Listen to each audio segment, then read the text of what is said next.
Mohamed Salah anaondoka Liverpool, na Mohamed Salah miaka zaidi ya 8 ambayo amedumu Anfield, unaitafsiri vipi? Ni miaka ya mafanikio na ni miaka ya kutengeneza kitu kikubwa sana. Naamini kwenye historia ya klabu ya Liverpool, ukiwa unataja watu ambao wanakumbukwa muda mrefu, jina la Mo Salah naamini litakuwa hapo, kwa sababu ya kile ambacho amekifanya kwenye klabu.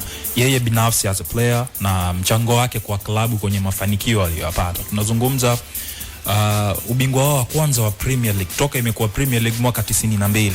Kuna effort kubwa pia ya Mo Salah kwenye hicho ambacho klabu imekipata 2019 19. Kwa hiyo walichukua UEFA Champions League 2019-20 walichukua ligi. Walichukua ubingwa wa ligi. Kwa hiyo unaona kuna effort pia ya Mo Salah kuwa pale. Ukiangalia mafanikio ambayo wamepata pia kwenye Champions League, ni moja kati ya watu ambao wamechangia kile ambacho kimepatikana. Kwa hiyo ukiangalia hii era ya Liverpool ambayo imekuja kufanikiwa kwenye mashindano ya ndani, kwa sababu unajua miaka hiyo ambao walikuwa wana struggle kwenye mashindano ya Ulaya kidogo walikuwa wanafanya vizuri. Ukiangalia kwenye Champions League ulikuwa unaona nini ambacho kinafanyika, lakini kwenye mashindano ya ndani kidogo kulikuwa kuna hizo struggling. Lakini baada ya ujio wa kina Mo Salah, kina Sadio Mane, Bobby na watu wengine wakiongozwa na Jurgen Klopp, tuliona Liverpool ambako ilikuwa inaenda. Tunazungumza ni mchezaji ambaye pia amecheza mechi nyingi za UEFA Champions League kwa klabu ya Liverpool, akipiku rekodi ya Jimmy Carragher ya michezo 80. Kwa hiyo unaona ni mtu ambaye kwenye rekodi za club ameacha legacy. Ni wafungaji wa muda wote wa klabu ya Liverpool. Jina la Mo Salah liko pale. Ukiondoa baadhi ya watu wamevunja rekodi za watu wengi, wakina Robbie Fowler huko nyuma, ni watu ambao rekodi zimedumu kwa muda mrefu. Kwa hiyo kwangu mimi naamini kwa mtu kama Mo Salah kuondoka ndani ya Liverpool anaacha heshima. Yeah. Yani yeye anaiacha heshima ndani ya club kwa yale ambayo yeye ameyafanya.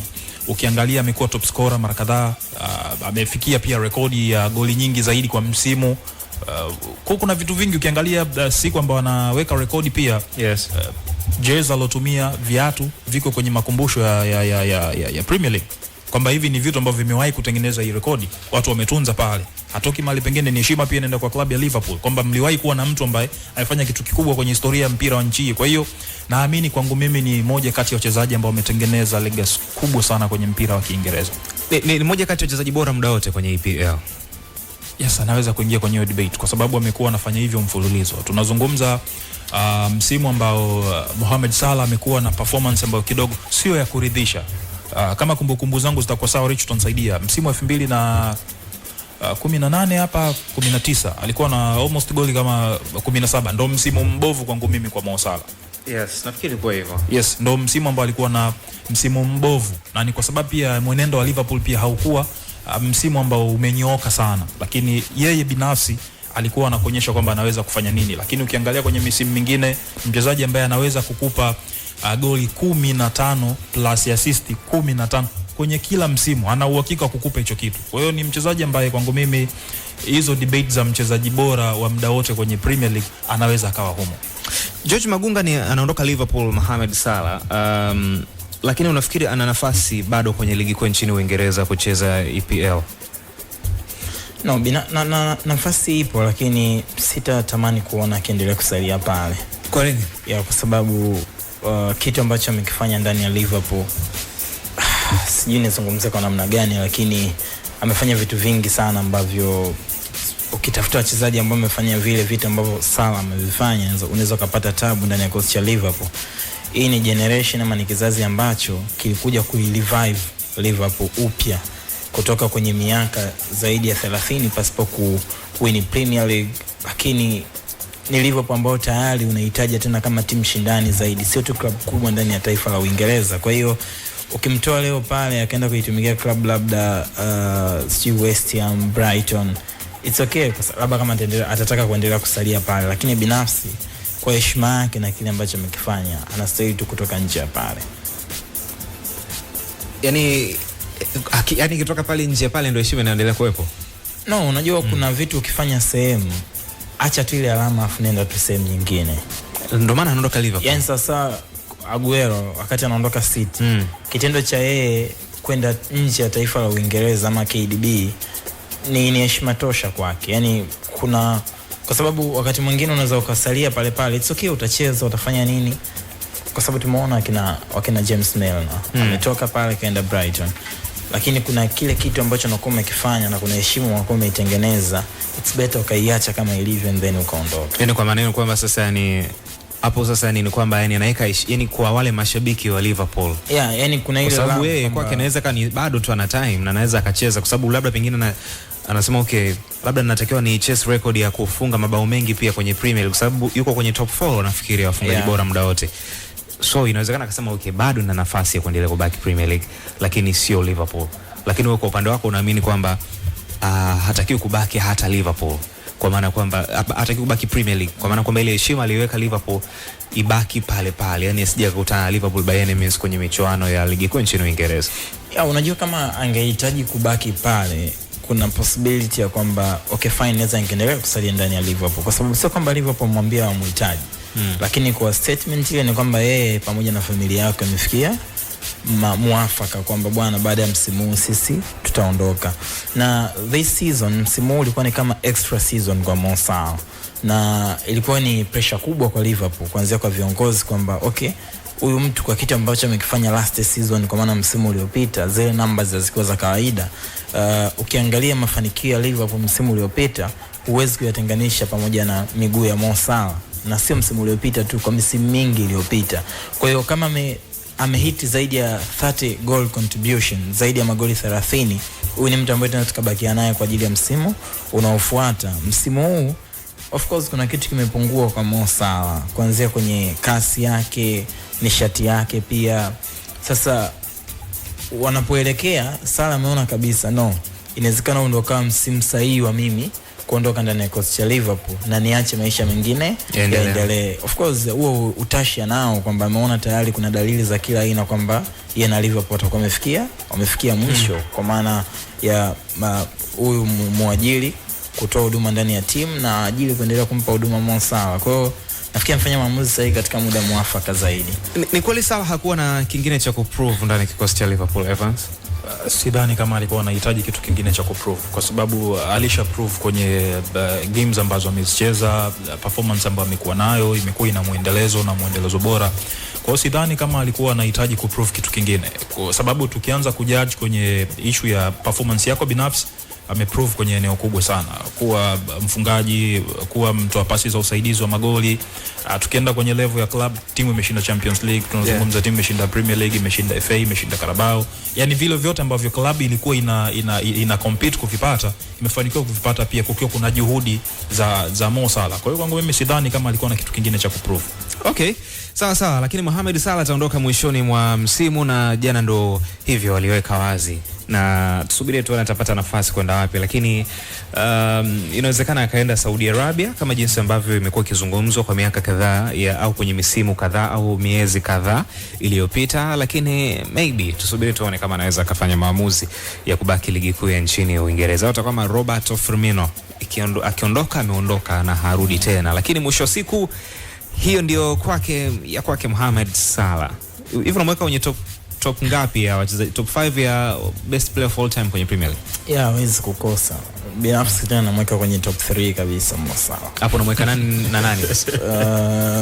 Nitamweka Thierry, Alan Shearer pamoja na Mo Salah. No Harry Kane. No Harry Kane for me. No Wayne Rooney. No George Best. Yes. Kina Andy Cole. Of course kabisa, yani kwenye top 3 yangu in terms of career, Mo Salah atakaa pale. Thierry Henry atakaa pale pamoja na Alan Shearer wa kwanza. Titi wa pili. Of course. Salah wa tatu. Okay, tusubiri tuone. Lakini Harry Kane bro, tutaki kumwacha hapo. No, in terms of career kwa Uingereza Mo Salah ni nakuelewa katika muktadha wa kwamba Alan Shearer huwezi kumwacha kwa sababu ni all time top scorer, lakini pia na mafanikio kwenye ligi. Alishachukua ubingwa. Titi ni greatest. Titi pia alishachukua ubingwa akiwa na Arsenal, lakini pia Salah amechukua ubingwa akiwa na Arsenal na Liverpool. So inawezekana mafanikio binafsi na mafanikio ya kwake ndani ya club inaweza kana relate. Tofauti na Harry Kane ambaye yeye alikuwa ana ubora binafsi, kwa maana kwamba individual alikuwa bora but club haikuwa inachukua mataji. So mwisho wa siku mataji yanaweza yakawa na decorate pia ubora wa mchezaji husika. Lakini tukitoka hapo sasa, Antoine Griezmann naye anajiunga na timu Orlando City ya nchini Marekani na ataondoka mwishoni mwa msimu. Mbona kama ni mapema sana kwa Antoine Griezmann? Anaona hamna kingine ambacho anakihitaji kwenye mpira wa Ulaya kwa sasa. Atletico Madrid ilikuwa bado imhitaji. Nasema yani yeye binafsi ameona kwenye mpira wa Ulaya, ameona hana kingine ambacho. Ndio maana nakuuliza yani kwa upande wako sasa. Yeye binafsi kwa ATM pale bado hawahitaji huduma ya Antoine. Naamini imefika mwisho. Yes, kwa sababu amefanya vitu vingi na ATM, lakini kwa sasa naamini imefika hatua ambayo wanahitaji kubadilika pia ATM. Ndio maana ukiangalia hata aina sajili wanazozifanya ni wanataka kuondoka kwenye era waliokuwa, twende kwenye era nyingine. Na hiyo era nyingine ndio yatuhitaji watu kama wakina Griezmann. Ndio maana unaona taratibu kuna baadhi ya watu walianza kuondoka taratibu kwenye timu. Kwa hiyo kwangu mimi naamini amefanya maamuzi sahihi, kwa sababu tayari kuna kitu alikitengeneza kwenye klabu ya Atletico de Madrid. Yani huwezi ukazungumza mafanikio ambayo amepata kwenye kipindi cha hivi karibuni ukaliondoa jina la Griezmann. Yes, huko nyuma kuna watu waliwahi kufanya mambo makubwa, lakini kwenye hii era ya kwao akitoka Sociedad anakuja hapa, brother, ulikuwa unawashwa moto kweli kweli, na kwenye moto unaowaka hakuna namna unaweza kaondoa jina la Griezmann. Kwa hiyo mimi ambacho naona kwake kinaweza kikawa kina miss ni title tu ya La Liga. Yani ndio kitu pekee kina miss kwa Griezmann. La Liga anachukua na nani kaka? Anaondoka Atletico anaenda Barca. Bingwa anakuwa Atletico ya kina Luis Suarez. Hivi kumbe hajachukua na 2013-14 bado alikuwa Sociedad. Yes, kwa hiyo yeye amekuwa ni mtu ambaye amepishana na ubingwa. Yaani kipindi anaondoka Atletico ameenda Barca, ameondoka Barca kabla Atletico, Barca amekuwa bingwa. Kwa hiyo ni mtu ambaye amekuwa kwenye hizo nyakati kidogo sio nyakati nzuri. Na mimi ndo kitu pekee kina miss kwenye career ya Griezmann kwenye klabu ya Atletico. Na mimi vitu vingine vyote kama mchezaji kwangu mimi ni package imekamilika. Amefanya kila alichoweza kuisaidia Atletico de Madrid kufikia kile ambacho walikiachieve. Kwa hiyo kwangu mimi Griezmann ni mmoja kati ya watu noma sana, na kumbukumbu nzuri ambayo mimi nayo ya Griezmann ni kwenye Europa League. Wanaenda kumkaanga finali Olympique de Marseille kwa 2020 ilikuwa 18 kama unakumbuka, nusu finali wanamtoa Arsenal. Yes, nakumbuka. Yes, moja kati ya mechi ambayo aliperform kwenye level ambayo pale ndo niliweka mikono nikasema huyu ni mtu. Inawezekana Griezmann ni moja kati ya wachezaji bora kwa kipindi cha miaka 10 iliyopita kwenye La Liga, kama sio 10-15. Asili kwa 100%. Yeah, kwa 100%, kwa sababu hajashinda major trophies especially kama La Liga, Champions League, lakini uwezi especially La Liga, sababu tunazungumzia La Liga. Yeah, uwezi kupuuzia mchango wake ndani ya klabu ya Atletico Madrid. Griezmann ni miongoni mwa wachezaji ambao hata sasa ama msimu huu kipindi ambacho Atletico amefanya sajili nyingi sana, lakini bado anaendelea kuonekana kama key player ndani ya team. Unajua wakati Griezmann anakuwa ama wakati ukiangalia progress kwenye career yake, muda unavyozidi kwenda mbele kuna kitu kinapungua, kwa maana ya kasi, sijui nishati, lakini ile thinking capacity, uwezo wake wa kufikiria Griezmann ni mkubwa sana. Na nafikiri ni miongoni mwa wachezaji ambao Simeone inawezekana kana jivunia zaidi kufanya nao kazi, wakina Gabi, wakina Griezmann, wakina Thuram, wakina Koke, kwa sababu nafikiri Atletico alifanya kile ambacho alistahili kufanya. Wampoteza, wamechukua La Liga moja ambayo Griezmann yeye hakuepo, lakini hata kipindi ambacho alikuepo kuna contribution ambayo kuna anaitoa ndani ya timu. Kwa hiyo naye ni kama tu Mo Salah, yani amejua muda gani sahihi wa kuondoka ndani ya timu, kwa sababu kwa taarifa za ndani Atletico amefanya maboresho kuanzia kwenye eneo la uongozi, kwenye directors of football. Wamemchukua Matteo Alemany. Kwa hiyo Alemany kama amekuja ndani ya timu, na hata ukiangalia sajili ambazo zinafanyika sasa hivi, ukiangalia wakina Alex Baena, wakina Thiago Almada, wamekuja wakina Nico, wakina Ademola Lookman, wakina Marc Pubel, unaona kuna transformation ya kiutendaji ama kiuchezaji ndani ya timu. Wanataka ibadilishe kuanzia kwenye DNA kwamba timu yetu si ndio icheze hivi na hivi na hivi. Kwa hiyo sasa hivi kuna uwezekano mkubwa kwamba baada ya kuondoka kwa Antoine Griezmann, kuna inawezekana hata Simeone pia naye akaondoka. Na tushazungumza hapa kuhusiana na Simeone. Inawezekana timu anaweza kwa Griezmann, anaona kabisa kama timu inaenda kwenye taswira mpya, basi huu ni muda sahihi wa mimi pia kuondoka, na si kitu kibaya, kwa sababu siamini kama kuna kitu Atletico wanaweza kanamdai Griezmann mimi binafsi, kwa sababu Richie, tukumbuke, unajua ndo mfungaji wa muda wote wa Atletico de Madrid na zaidi ya goli 200 na kwenye La Liga tu ana goli 140 na zaidi. Kwa hiyo ni mchezaji ambaye Atletico naamini wakikaa wanasema kwenye wale legends wa klabu yetu bonge la legend Griezmann ilikuwa hapo, bonge la legend, kwa sababu spell ya kwanza ambayo amespell akiwa na ATM, mchezo zaidi ya michezo 257, mabao 113, anaondoka kwa sababu tujue na anaondoka mwisho wa msimu. Kwa hiyo sasa hivi na mabao 54 mpaka sasa hivi kwenye michezo 147. Hii ni second spell baada ya kutoka Barcelona. Na hapa tujazungumzia assist, tujazungumzia assist ambazo amezitoa, ni mabao peke yake. Kwa hiyo ni moja kati ya wachezaji ambao unajua, kwa mfano kuna mtu anaweza kusema okay, ni kama alifeli Barcelona, lakini ukiniuliza kama Griezmann alifeli Barcelona, mimi kwangu siwezi nikakubali. Hata mimi hicho kitu sikubali. Kwa sababu kama ni mtu ambaye alifeli, ameweza kufunga mabao 35 katika michezo 102. Nayo ni mabao. Hebu tujaribu kuangalia assist ambazo alizitoa akiwa na Barcelona. Tuangalie misimu yake, alitumia misimu miwili tu. Misimu mitatu, msimu wa tatu ndo aliondoka, ambao alicheza michezo mitatu peke yake. Msimu wa kwanza ambao anajiunga na Barca, michezo 48, mabao 15, assist 4. Msimu wa pili 2020-21 anacheza michezo 51, mabao 20 na assist 12. Hapo ni maana yake ni kwamba kwenye michezo 51 msimu wake wa pili anahusika katika mabao 32 katika michezo 51. Msimu wa kwanza amehusika katika mabao 19 katika michezo 48. But watu wanachukulia kama ni failure katika misimu yake miwili sijui mitatu ya Barcelona. Yani na hapo tukumbuke hiyo timu ina Lionel Messi. Ina Messi ambaye wewe Griezmann unazoea kucheza kwa uhuru ukiwa ATM. Yani lazima watu wanatakiwa wakumbuke kwamba kulikuwa kuna mtu yuko pale ambako mara nyingi imekuwa shughuli nyingi sana kiwanjani zitamuhusisha kwenye kupasia. Ndio maana ukiangalia Messi amewahi kucheza kwenye katu tofauti na baadhi ya watu atakuwa mfungaji bora top assist kwa sababu shughuli nyingi uwanjani zitamuhusisha tu. Kwa hiyo mimi naamini Griezmann kwangu mimi kwa Barca hakufeli. Tafsiri tu ya watu sijui iko vipi, lakini kwangu mimi ni mchezaji bora sana ambaye Barca waliwahi kuwa naye, lakini kwa mazingira yalivyokuwa kwa Barca hiyo ni ngumu sana kuonyesha kwamba huyu mtu amefanikiwa. Tena Barca hiyo ndio inajitafuta.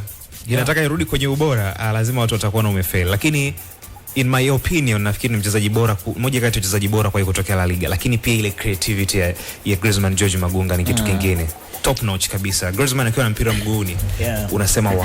Yani sio mfungaji tu, yani una enjoy kumuona Griezmann akiwa ameweka mpira kwenye mguu. Ni wachezaji wachache sana wana uwezo wa kuscan ama kujua iko wapi na liko wapi eneo ambalo lipo wazi na anaweza nikanufaika nalo kwa mtindo upi. Griezmann ni miongoni mwa wachezaji, tunasema wachezaji ambao wana maono zaidi. Yani anaweza kawa uwanjani kipindi ambacho hana mpira, akili yake ndio inafanya kazi zaidi kuliko hata kipindi ambacho ana mpira. Na wachezaji wa hivi ni wachezaji ambao wanafikiria zaidi kwamba nitakapopata huu mpira yapi ni machaguo sahihi ya kupeleka huu mpira. Je, ni upeleke kwa mchezaji fulani upande wa kushoto, au kuna mshambuliaji anafanya diagonal movement ni mpasia akiwa kwenye nafasi, au nicheze 1-2 and then ni shoot. Griezmann ana uwezo wa kufanya hicho kitu, lakini versatility yake pia. Unajua wachezaji ambao wanaweza kuhudumu zaidi ya eneo moja, ama wachezaji ambao wanaweza kubeba majukumu mengi kwa wakati mmoja, ni wachezaji ambao mara nyingi ni ngumu sana kukaa nje ya kikosi cha kwanza. Kwa Griezmann pia anaweza akafanya hivyo. Griezmann anaweza kucheza kama mshambuliaji wa pili, anaweza katokea kama inside forward, atokea upande wa kulia aje ndani, anaweza akacheza kama number 10 passer, kama pocket player. Kwa hiyo ni vitu vingi ambavyo Griezmann anaweza kukuofa, vingi mno. Tupo mwaka wa mbele. Imewashika.